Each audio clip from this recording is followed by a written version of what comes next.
C guys, সামনে আমাদের নতুন লঞ্চ, আর তাই এখন কিন্তু দরকারে সবাইকে ওভারটাইম করতে হবে। আর এমনিতেই ইন্ডিয়ান ডিজাইন নিয়ে তোমাদের নলেজ খুবই কম, and that is the biggest drawback for us. I repeat, the biggest drawback for us. সেটার জন্য আমার প্রচণ্ড টেনশন হচ্ছে। So get back to work.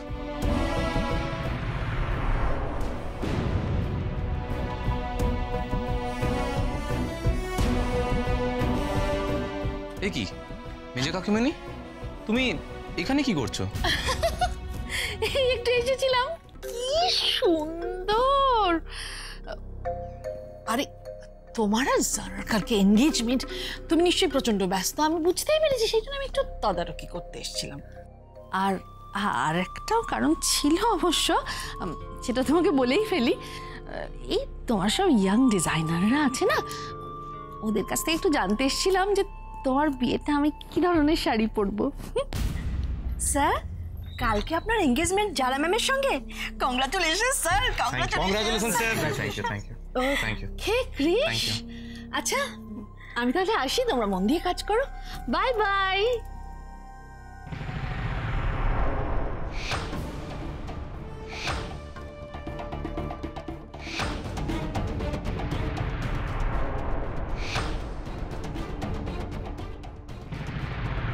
Okay guys, now get back to your work. Okay sir.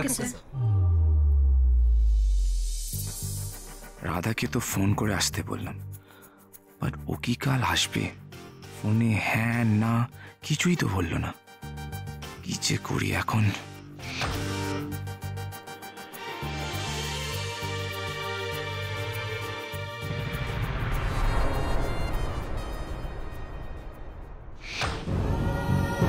এ কি, ডিজাইনগুলো তো এখানেই ছিল, কোথায় গেল?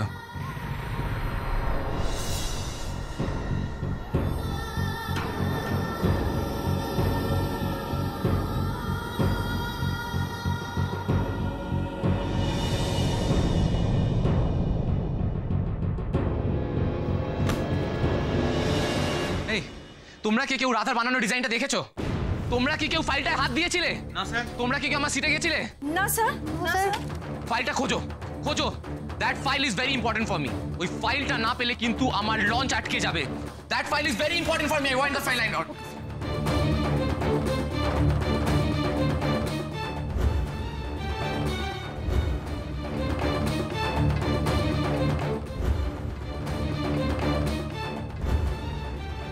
স্যার, অনেক খুঁজেছি, কোথাও ফাইলটা পাইনি। তন্ন করে খুঁজলাম স্যার, কোথাও ফাইলটা পাওয়া গেল না। হ্যাঁ স্যার, কোথাও পেলাম না স্যার।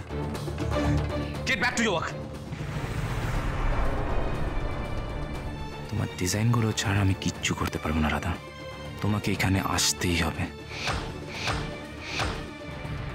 কিন্তু আমি তো আর কিছুতেই ও বাড়িতে যেতে পারবো না। আমি তো হেডমিস্ট্রেসকে কথা দিয়ে এসেছি। এদিকে স্যার বলে দিলেন ইটস মাই অর্ডার। এখন আমি কি করব?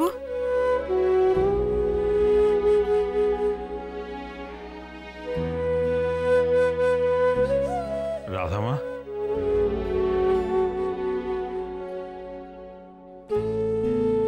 কি হয়েছে মা? তোর কি হয়েছে বলতো? হ্যাঁ, তুই খাবার ফেলে রেখে চলে এলি? তুই তো কখনো এমনটা করিস না। কি হয়েছে মা, আমাকে বল, কিসে এত কষ্ট পেয়েছিস? সেই সকালবেলা বাড়ি ফেরা আসতো, তুই কেমন যেন মনটা খারাপ করে শুয়ে রয়েছিস, কারোর সঙ্গে কথা কইছিস না। মায়ের ওপর রাগ হয়েছে না অন্য কিছু হয়েছে? আমাকে বল না মা, বল না। তোর এই বুড়ো ছেলেটাকে বল না মা, বলবি না? তোমাকে মিথ্যে বলতে যে আমার কি কষ্ট হচ্ছে আমি তোমাকে বলে বোঝাতে পারবো না বাবা। তবু তোমায় কষ্ট দেব না বলে বলতে হচ্ছে। দেখেছিস, দেখলি তো, কোনো কথা জিজ্ঞেস করলে চুপ করে রয়েছিস, একটা কথার উত্তর দিচ্ছিস না। তোর কি হয়েছে রে মা, আমাকে বল না, বল না কি হয়েছে? সেরম কিছু হয়নি বাবা। আসলে কিছুদিন অফিস গেছিলাম তো, সারাদিন অনেক কাজ করছিলাম, তারপর অনেক ভালো ভালো বন্ধু হয়েছিল। এখন আর যাবো না তো, তাই কিরম যেন একটা ফাঁকা ফাঁকা লাগছে। খামোকা কেন চাকরিটা ছাড়তে গেলি বলতো? ওই তো তোমাকে বললাম না, খুব ধকল হচ্ছে গো বাবা। তবে ধকল তো হবেই, এতটা পথ ধকল হবে না? আরে শরীরে না কুলোলে তুই কি করবি বল দেখি? বেশ করেছিস, চাকরি ছেড়েছিস, বেশ করেছিস। দেখ মা, যা হয়েছে ভালোর জন্যই হয়েছে। ও দুদিন এরকম মন কেমন করবে, তাও দেখবি সব ঠিক হয়ে যাবে। আরে বাবা, তুই তো আর বাড়িতে বসে থাকবি না, তুই আমার সঙ্গে আবার দোকানে যাবি, ব্যবসাপত্র দেখবি, তাঁতিপাড়ায় যাবি, তাঁত বুনবি, সব ঠিক হয়ে যাবে, সব ঠিক হয়ে যাবে। ও হ্যাঁ, আর একটা কথা তোকে বলবার ছিল, ওই এখন বলবো কিনা ভাবছি। হ্যাঁ, পরে বলবো, পরে বলবো। বাবা, তোমার রাধা রানীকেই তো বলবে বাবা, এত ভাবছো কেন? বলো না। এই তো আমার রাধা মায়ের মতো কথা। তবে আমি তো এই রাধা মাকেই দেখতে চাই। জানিস মা, তোর ওই বিষ্ণু কাকু আছে না, বিষ্ণু কাকু, আরে এপাড়ার বিষ্ণু কাকু রে, আমার সঙ্গে দেখা হয়েছিল, তোর জন্য একটা খুব ভালো সম্বন্ধ এনেছে। খুব ভালো ছেলে, খুব ভালো ছেলে। বর্ধমানেই আদি বাড়ি, তবে কলকাতা এখন থাকে। এই যে আমরা বিষ্ণু কাকুর ছেলের বিয়েতে নেমন্তন্ন খেতে গিয়েছিলাম, ওরাও এসেছিল, সেখানে তোকে ওরা দেখেছে, দেখে খুব পছন্দ হয়েছে। জানিস মা, তোকে দেখে ওরা কি বলেছে জানিস? বলেছে মেয়েটা একটু মোটা হলে কি হবে, মুখখানা একেবারে দুর্গা প্রতিমার মতো। শুনে আমার যে কি আনন্দ হয়েছে মা, আমি তোকে বলে বোঝাতে পারবো না। তো সেই বিষ্ণু কাকু বলছিল যে ওরা কালই আসতে চায় তোকে দেখতে। শোন মা, তোর মাকে এ ব্যাপারে আমি কোনো কথা বলিনি, বুঝেছিস? তোর সঙ্গে ভালো করে কথাবার্তা কই নিয়ে তারপরে তোর মাকে বলবো।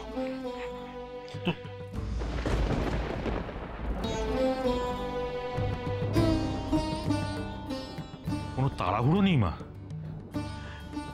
মানে আমার দিক থেকে কোনো জোরও নেই, কোনো জোর জবরদস্তি নেই। তোমার মতামত তুমি ভালো করে চিন্তা ভাবনা করে ধীরে সুস্থে তারপর আমাকে জানিও, এমন?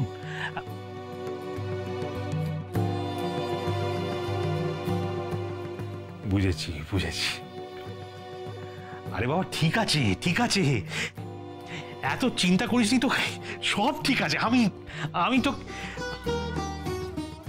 ওদের বারণ করে দেবো, বলবো আসতে হবে না। বাবা,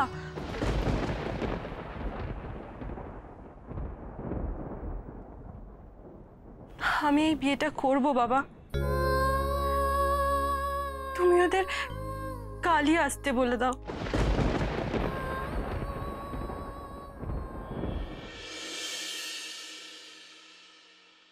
ক্রিশটা যে কোথায় তুমি দেখেছো ছোটান্ডি কোথায়? যারা ক্রিস তো এখন নিচে নামেনি। নাবেনি না, বেডরুমে তো নেই, এখানেও কোথাও নেই, তো গেল কোথায়? ফোন করে দেখি একটা। Good morning madam. মর্নিং। বলছিলাম যে এই ফাইলটা একটু সই করে দেবেন, অ্যাকাউন্টস ডিপার্টমেন্টে আজ সকালে জমা করতে হবে তো, তাই। অ্যাকাউন্টসের ফাইলটা কবে থেকে আমি সাইন করছি? তো ক্রিশের কাজ তো ওকে গিয়ে বললে বেটার হয় না? না মানে মানে বিষয়টা হলো যে ওই ক্রিশ স্যার তো সকালবেলা গাড়ি নিয়ে বেরিয়ে গেছেন ম্যাডাম। কি বললেন? ক্রিশ গাড়ি নিয়ে বেরিয়ে গেছে? হ্যাঁ, আমি তো তাই দেখলাম। ম্যানেজার বাবু, হ্যাঁ বলছিলাম ক্রিশ কোথায় গেছে আপনি জানেন? কি যে বলেন, আমি হলাম গিয়ে বাড়ি সাধারণ ম্যানেজার, ক্রিশ স্যার কোথায় যাবেন সেটা কি আমায় বলে যাবেন? যাকে ম্যাডাম প্লিজ সাইনটা করে দিন। আরে বাবা, আপনাকে তো বললাম এটা আমার কাজ নয়, আপনি এখন আসুন প্লিজ, পরে এটা দেখছি। মানে ম্যানেজারকে কেন বলতে যাবে? বাট আজ আমার আর ক্রিশের এঙ্গেজমেন্ট, আজ সকালে যদি ওকে ওর কোন ইম্পর্টেন্ট কাজে যেতেও হয়, সেটা অ্যাটলিস্ট আমাকে তো একবার বলে যাবে। কি বললে? রাজি হয়ে গেল? তোমার মেয়ে রাধারানী এক কথায় বিয়েতে রাজি হয়ে গেল? তবে আর বলছি কি, সেই জন্যই তো সকাল সকাল গোপাল ময়রার দোকান থেকে এই গরম গরম জিলিপি আর রসগোল্লা নিয়ে এলাম। আরে বাবা, একটা শুভ দিন একটু মিষ্টি মুখ করতে হবে তো, তাই তো? শুভ দিন? শুভ দিন নাকি? আই এদিকে ধরে রাখ। ওরে বাবা রে, ও তো ভয়ে হাত পা ঠান্ডা হয়ে আসছে। এই কত বড় কেলেঙ্কারি ঘটিয়ে এসেছে কে জানে। এরপর কি হবে? কে আসবে? পুলিশ আসবে নাকি উকিল আসবে নাকি পাড়ার মাথারা এসে আমাদের পাড়া ছাড়া করবে কে জানে বাবা। ও এরপর আর কেউ আসবে না, এখন আসবে দিদির বর। আচ্ছা দেখ, খালি বড় বড় কথা ধর। কি হলো ব্যাপারটা? যে মেয়ে মোটেই বিয়ে করতে চাইছিল না, বিয়ে করবে না বলে একেবারে চাকরি নিয়ে নিল, লাফিয়ে লাফিয়ে কলকাতা চলে গেল চাকরি করবে বলে, সে আজ হঠাৎ পাল্টি খেয়ে গেল বিয়ে করবে বলে। হ্যাঁ আচ্ছা মনোরমা, এই সব কটা জিলিপির প্যাঁচ তোমার মনে কেন বলো তো? রাধার ভালোটা কিছুতেই সহ্য করতে পারো না, সেই জন্যই তো। শোনো, আমি না একটা কথাই জানি, স্পষ্ট কথায় কষ্ট নেই, বুঝেছো? তোমাদের মতো মনে এক মুখে এক আমি অন্তত হতে পারবো না। তুমি বুকে হাত দিয়ে বলো তো, তোমার মেয়েকে নিয়ে তোমার মনে কোনো সন্দেহ নেই? যতই তুমি মাথায় করে রসগোল্লার হাঁড়ি, তারপরে জিলিপি এসব নিয়ে আসো না কেন, তোমার মনে কোনো খটকা জাগছে না? বলো তো আমায়। সে কথা তো আমি বলিনি, আমি অস্বীকারও করিনি। সত্যি দাদা আমাকে নিয়ে আমার একটু চিন্তা হচ্ছে বটে, তবে তোমার মতো আমি মেয়েকে অবিশ্বাস করি না। বিশ্বাস অবিশ্বাসের কথা ছাড়ো, তুমি সর্বক্ষণ মেয়ে মেয়ে মেয়ে মেয়ে করে যাচ্ছ, আর মেয়ে সর্বক্ষণ ব্যা ব্যা ব্যা ব্যা ব্যা ব্যা করে যাচ্ছে। কেউ তো মনের কথা খুলেও বলছে না তোমার। বলবে কি করে? নিজে এমন একটা কাজ করে এসছে যে লজ্জায় কাউকে কিছু বলতেই পারছে না। মা তুমি দেখে নিও, এই মেয়েটার জন্য না আমাদের সবাইকে একদিন খুব দুঃখ পেতে হবে। সবার কপালে দুঃখ আছে কিনা জানি না, কিন্তু তুই মুখ বন্ধ না করলে যে তোর কপালে দুঃখ আছে সেটা আমি নিশ্চিত বলতে পারি। রুটি দে, রুটি দে। হ্যাঁ রুটি দে। শোনো মনোরমা, বিষ্ণুবাবু বলেছেন যে আজকেই পাত্রপক্ষ রাধামাকে দেখতে আসবে। তুমি ওকে একটা সুন্দর শাড়ি পরিয়ে সুন্দর করে সাজিয়ে দিও। হ্যাঁ, সুন্দর করে সাজিয়ে দিও। সুন্দর শাড়ি পরালেই ওনার মেয়ে সুন্দরী হয়ে যাবে। ওই তো রূপের চিরি, কাককে ময়ূর পুচ্ছ লাগালে কি কাক ময়ূর হয়ে যায়? শোনো, রাধামাকে শুধু রূপের খোঁটাটা দিও না, ওর গুণের একটু সমাদর করতে শেখো। আমি তোমাকে বলে রাখছি, আমার কথাটা মিলিয়ে নিও। আজকে পাত্রপক্ষ এসে একেবারে পাকা কথা দিয়ে তারপর যাবে। যত সব। কিন্তু গোমরা মুখও তো আমাকে ফাইনাল অর্ডার দিয়ে দিয়েছে। আমি কি করব এখন গণেশ দাদা? সব জানার পরেও ও বাড়িতে যাব? হেডমিস্ট্রেস তো আমাকে খারাপ ভাববে, লোভী ভাববে। কিন্তু আমি না গেলে যদি ভালো কাকুদের ক্ষতি হয়ে যায়? না না, ভালো কাকুর ক্ষতি আমি সহ্য করতে পারবো না। কিন্তু এদিকে তো আজকে পাত্রপক্ষ আসবে। যদি সত্যি আজ বিয়ে ঠিক হয়ে যায়, আর যদি একান্ত অফিসে যেতে হয়, কি করে যাব? গণেশ দাদা, আমার এটুকু মাথায় আমি এত চিন্তা নিতে পারছি না। কি করি এখন? Good morning. ফোনটা যে কেন ধরছে না আমি বুঝতে পারছি না কিছুতেই। কে ফোন ধরছে না যারা? আরে আন্টি আর বলো না, ক্রিস সকালবেলা ড্রাইভ করে কোথায় একটা বেরিয়ে গেছে, আমাকে কিচ্ছু বলে যায়নি। আমি ফোন করে যাচ্ছি, আমার ফোনটা তো ধরছেই না। ও কি বলছো তুমি? কাউকে কিছু না বলেই সাত সকালে ক্রিস কোথায় চলে যাবে? না না, দিদিভাইকে না বলে তো ক্রিস কোথাও যায় না। দিদিভাই নিশ্চয়ই সমস্তটা জানে, তাই না দিদিভাই? যারা তুমি শুধু শুধু টেনশন করছো। আন্টি তুমি জানো না কি ক্রিস কোথায় গেছে? না, আমার আজ উঠতে একটু দেরি হয়েছে, হয়তো আমাকে না পেয়ে বেরিয়ে গেছে কিছু না বলে। বাট এমন কি এমার্জেন্সি যে কাউকে কিছু না বলে এভাবে বেরিয়ে গেছে? শপিং মলে তো এখন বন্ধ। এত তার উপরে আজকে তো ওদের এনগেজমেন্ট। বলো দিদিভাই। তো আন্টি যদি কোনো এমার্জেন্সি হয়ে থাকে তাহলে তো অ্যাটলিস্ট আমাদের ইনফর্ম করবে একবার, ফোনটা তো রিসিভ করবে। কি করছেটা কি ও? আমার সত্যি টেনশন হচ্ছে, আমার বেশ ভালো লাগছে না।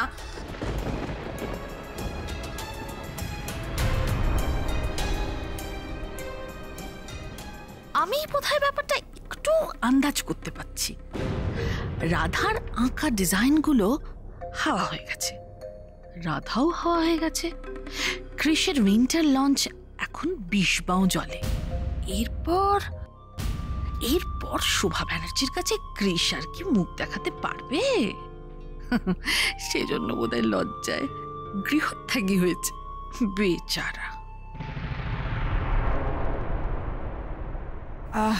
যারা যারা তোমার কি ক্রিসের সঙ্গে কোনো ঝগড়া টগড়া হয়েছে? আমি এরকম তো একটা রিলেশনশিপে হতেই থাকে, নাথিং আনইউজুয়াল। আমাদের না এরকম কিছু হয় না জানো তো আন্টি। কেন বলো তো? কারণ তোমার কৃষের সারাদিন এত কাজ থাকে, ওর আমার সাথে কথা বলারই সময় থাকে না। তারপর না ও ঝগড়াটা আমার সাথে করবে। ডোন্ট ওয়ারি, ও এসে যাবে, বেশি দূর যায়নি। সারা, ইউ নো ও আমাকে না জানিয়ে কোথাও যায় না। I know that aunty, but ফোনটা তো। ওকে, রিল্যাক্স না। আমি তো আজকে অনেক সকালে উঠেছি, কৃষ একবারও আমার ঘরে এলো না। এঙ্গেজমেন্টের দিনে এত সকালে আমাকে কিছু না বলে কোথায় যেতে পারে ও?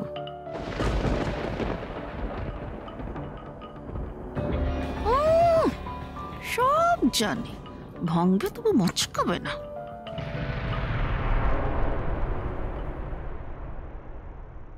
আইনে শাড়িটা ভালো করে ইস্ত্রি করে রাখবি। সন্ধ্যাবেলা পাত্রপক্ষ যখন দেখতে আসবে শাড়িটা পরে বসবি। আর একদম চাটাং চাটাং করে বেশি কথা বলবি না। মাথা নিচু করে যা যা জিজ্ঞেস করবে তার উত্তর দিয়ে যাবি, ঠিক আছে? আমার মেয়েকে আমি মাথা নিচু করে থাকতে শেখাইনি মনোরমা। মাথা উঁচু করে ভালোকে ভালো আর মন্দকে মন্দ বলার শিক্ষা আমি ওকে দিয়েছি। কি শিক্ষা দিয়েছে সে তো বোঝাই যাচ্ছে, এখনো মেয়েকে পার করেই উঠতে পারলে না। আজও দেখো না, পাত্রপক্ষ আসুক, বাড়ি দোকান আর কি কি লিখে দিতে বলে শুধু দেখো। কেন বাজে কথা বলছো? হ্যাঁ, তোমাকে আমি বলিনি যে বিষ্ণুবাবু বলেছেন পাত্রের মা বাবার ওকে খুব পছন্দ হয়েছে? বলিনি? তাহলে কেন বাজে কথা বলছো? পাত্রের মা বাবার তোমার রাধামাকে পছন্দ হয়েছে নাকি রাধারানী বস্ত্রালয় দেখে পছন্দ হয়েছে সে তো ওরা এলেই বোঝা যাবে। ঝুলি থেকে বেড়াল বেরোলো বলে। বেড়াল যদি বেরোয় তাহলে সেই বেড়ালের মেয়াও সামলানোর ক্ষমতা রাধারানীর বাপের আছে, বুঝেছ? তাই নাকি? আর তোমার মেয়ে যে কীর্তিকলাপ গুলো করে এলো সেগুলো সামলানোর ক্ষমতা তোমার আছে তো?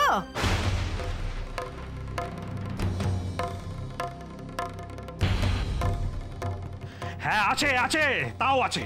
দরকার পড়লে আমি তাও সামলাবো। শোনো, তুমি একদম বাজে কথা বলবে না। তুমি যাও, যাও গিয়ে তৈরি হও, ব্যাংকে যেতে হবে। যাও। কি ব্যাংকে? আমি আবার কবে ব্যাংকে গেছি? কবে গেছি বললে তো হবে না, এখন যেতে হবে। আমাদের দুজনের দুটো অ্যাকাউন্ট আছে, তার থেকে টাকা তুলতে হবে। এখন টাকা তোলার কি অবস্থা তুমি জানো না? রাধামায়ের বিয়েতে অনেক টাকার দরকার, এখন থেকে গুছিয়ে রাখতে হবে, বুঝেছো? এই তো বিষ্ণুবাবু বললেন যে রাধামাকে ওদের মোটামুটি পছন্দ হয়েছে, তো আজকেই যদি পাকা কথা হয়ে যায় তখন কাল থেকেই তো বিয়ের ব্যবস্থা করতে হবে আমাকে, তখন টাকা পাবো কোথায়? বুঝলে? যাও যাও যাও যাও, তৈরি হও।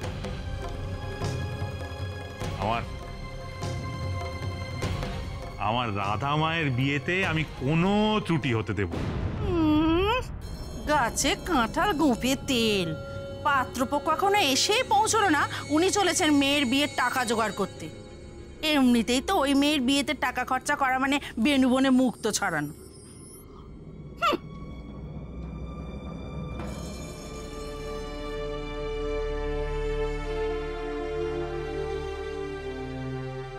রাধামা, দেখ কি মারে, আমি যে অত বড় মুখ করে তোর মাকে বললাম যে আমার রাধা মায়ের বিয়েতে আমি কোনো রকম ত্রুটি রাখবো না। হ্যাঁ, তোর মুখের হাসিটাই যদি মিলিয়ে যায় তাহলে তো তার থেকে বড় ত্রুটি আর কিছু হয় না রে মা। তুই আমাকে বলতো, তোর মুখের এই হাসিটা আমি বাজার থেকে কি করে নগদ দিয়ে কিনে আনবো বলতো আমাকে? হ্যাঁ, কি যে বলো না তুমি বাবা।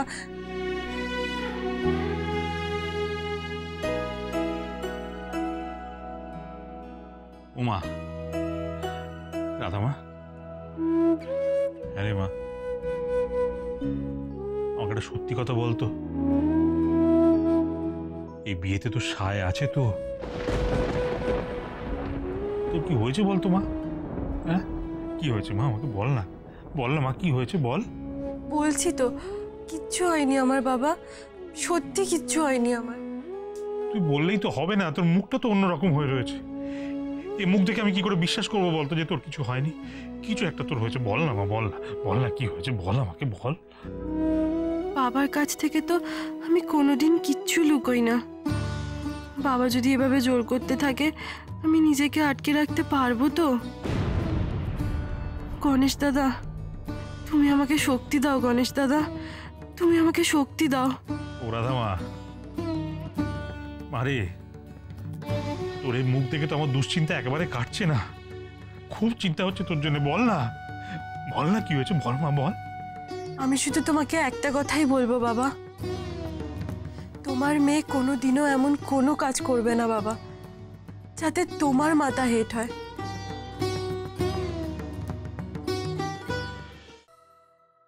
বাবা তুমি এখন এখানে দাঁড়িয়ে আছো? মা তো কখন তৈরি হয়ে গেছে। আচ্ছা ঠিক আছে, তুই যা, বল, আমি আসছি, এক্ষুনি আসছি। দাদামা, আমি তোর মাকে নিয়ে একটু বেরোচ্ছি। হ্যাঁ, ব্যাংকে যাচ্ছি।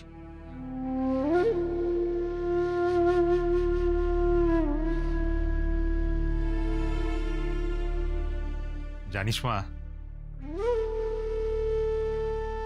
তোর বিষ্ণু কাকু বলছিল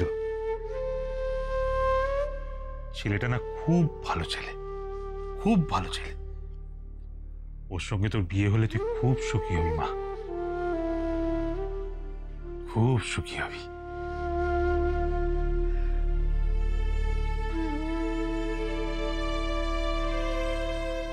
সারা জীবন ধরে আমাকে চেপে রাখতে হবে যে আমি তোমার প্রাণের বন্ধু শুভ কাকুকে খুঁজে পেয়েছি। এটা যে কি কষ্টের আমি তোমাকে বলে বোঝাতে পারবো না বাবা, বলে বোঝাতে পারবো না। যাই, এই কোথায় কি হচ্ছে সব দিকে তোর কান দিতে হবে না? বস পড়, আমি দেখছি।